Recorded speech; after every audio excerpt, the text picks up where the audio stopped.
こんにちは。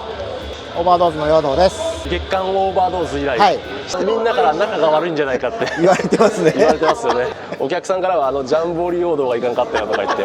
だいぶ言われちゃいましたね。そんなことないですけどね。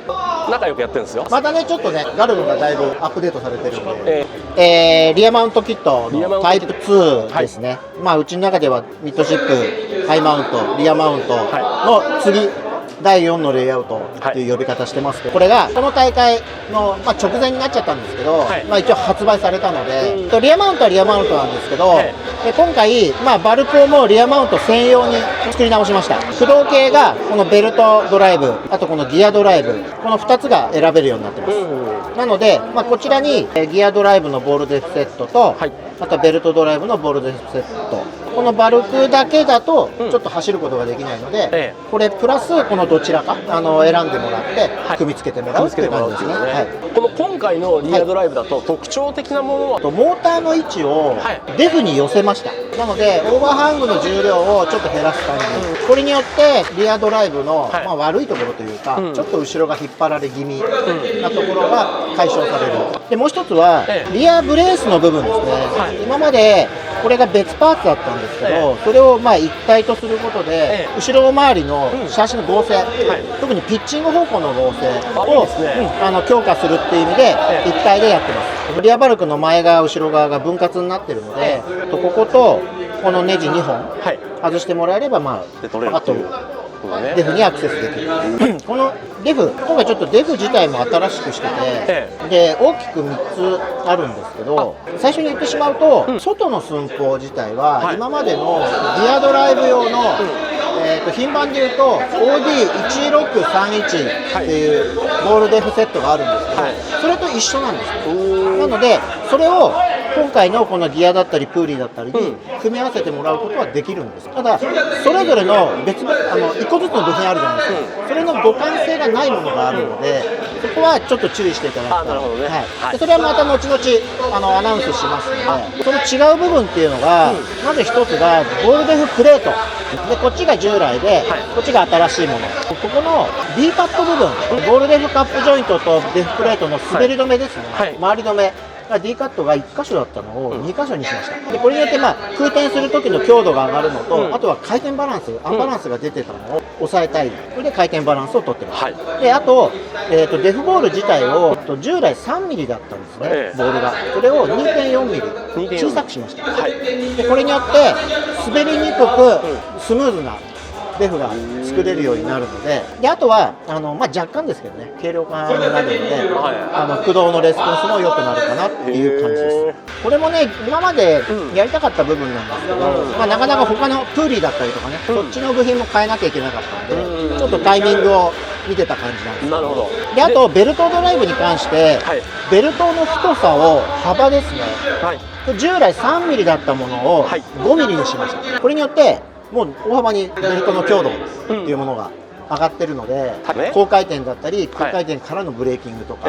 そういう部分に対しても強くなってる。ギアとベルトと両方あるんですけど、どっちがいいんですか？よく聞かれるんですけどね、ぶっちゃけね、どっちでも一緒です。あとはもう本当好みになるので、どっちがいいとか悪いとかではなく、例えばベルトだと下のレスポンスは穏やかなんですけど、後半伸びていくような特性なので、どっちかというと広いコースなんかに向いてるかなと思うんです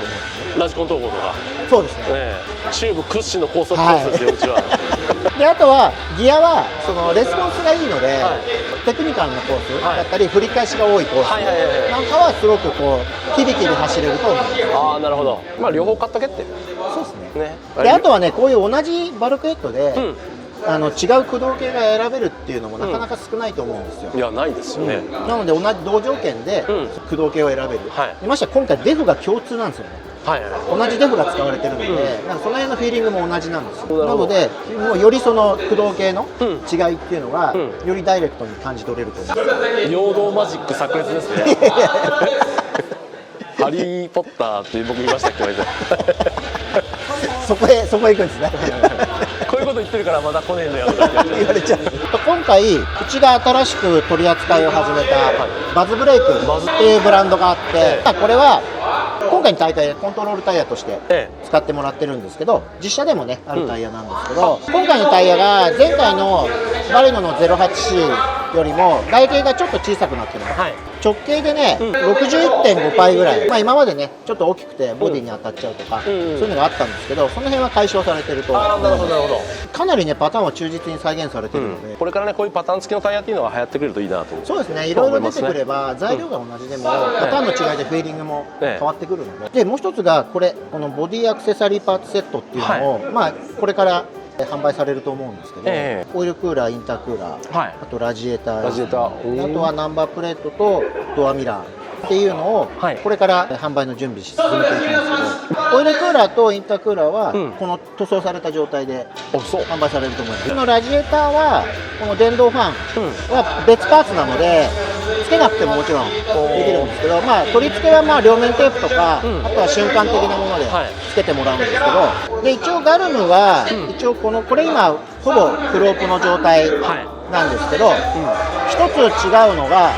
このリアのショックタワー、これが今度、ちょっとまだ発売時期は分かんないんですけど、ES シリーズ、イージーセットアップシリーズで販売しようと思ってる、アルミのショックタワーになります。で従来このショックの取り付けにブロックを使ってついてましたついてました。アジャスターブロックがあってそれで調整してたんですよ、でより細かくできたんですけど、ちょっとなんだろう、分かりにくいというか、直接穴が見えないので、ちょっと使いづらいっていうのと分かりにくいっていうのがあったんですよ。暗いところで特に穴が見えないんですか？何を僕変なこと言ってませんよ。ゼロさんが一人で喜んで。いやいや、そんなことないですよ。それを分かりやすく、なるほど。こっちから見てもらえると分かるんですけど、通常の穴がボコボコってあるダルマ穴のタイプにしてあって、プラスエクステンションがついてるんですけど、この一番外穴よりもさらに外側を使いたいときにこのブロックを使って外へ持ってってます。でこれメインシャーシもトランスレンジって言って、2ピースのシャーシでコイルベースが変えられると、あとはこのネジを締める場所だったり本数でそのシャーシのロール特性が変えられるようにしてあるので、なるほどなるほど。一つ注意してもらいたいのが、この板のセットなんですね、通常は。それだけだとちょっと成り立たないので、このオプションのバッテリープレートを使っていただくか、もしくは従来のトランスレンジに組み替えてもらう。バッテリープレートのタイプ2と組み合わせてもらうのが一番そのセッティングの幅が広がるのでおすすめだと思います。はい、辻田です。こんにちは、よろしくお願いします。会場先行発売で帽子が出ました。オーバードーズキャップですね。つばがまっすぐのやつで、ここにオーバードーズのロゴがテープで入ってます。チームウェルドロゴが両サイドで、あとフレア、で後ろスナップバックなんで、フリーサイズ。最大のこだわりは中のテープもオーバードーズです。これかっこいいね。あとタグ、あとバイザーに入れる。もう余すとこなくロゴ入れました。衝撃の5800円。なんとさらにないです。本気で、これも本気で作りました。陽動の3本目の足っていう。にょっきりしてる。であとこのフィットマットですね、今これチカチカしてますけど、光ってます。わかりますかね。これが、今ちょうど受注期間っていう感じなんですが、多分ラジコンではなかったんじゃないかな。このフィットマットの縁に LED を仕込んで、光るようにしてある。モバイルバッテリーでもいける？いけますね。パターンが変わるんですね。これ今緑で、これがブルーなのかな。こうやって一回押すごとに色が変わっていきます。寂しがり屋の人もこれで楽しくなりそうですね。そうですね。よろしくお願いします。